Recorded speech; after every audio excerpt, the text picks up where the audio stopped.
અત્યારે સુરતમાં બહુ જ વરસાદ પડ્યો હોય તો બધાને ખબર જ છે, પાણી ભરાઈ ગયા છે ઠેર ઠેર.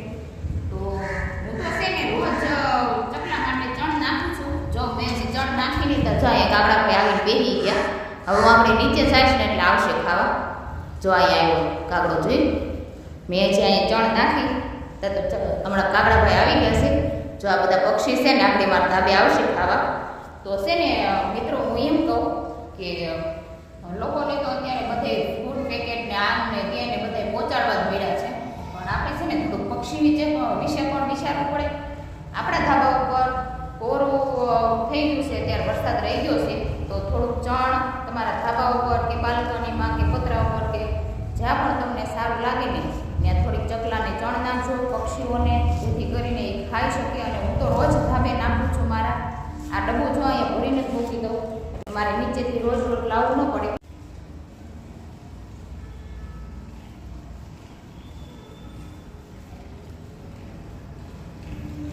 જો મિત્રો, મેં કીધું હતું ને કે અમારા કાગડા ભાઈ તો જો મેં ચણ નાખી એટલે તરત આવી ગયા ખાવા. તો એટલી સેવા જરૂર કરશું બધાય. જો આ પક્ષી જો બિચારા ભૂખ્યા હોય, આ વરસાદનું એને ક્યાં ખાવાનું મળે? આપણે તો ગમે માણસો ગમે એને એડજસ્ટ કરી લઈએ, એ ક્યાં એડજસ્ટ કરવા જાય? જો હજી આખું ધાબું ભરાઈ જાય મારું. તો એટલી સેવા જરૂર કરશો બધાય. ચકલાને ચણ નાખજો, પક્ષીઓને દાણા નાખજો. હજી આખું ધાબું ભરાઈ જાય, જોજો મારું.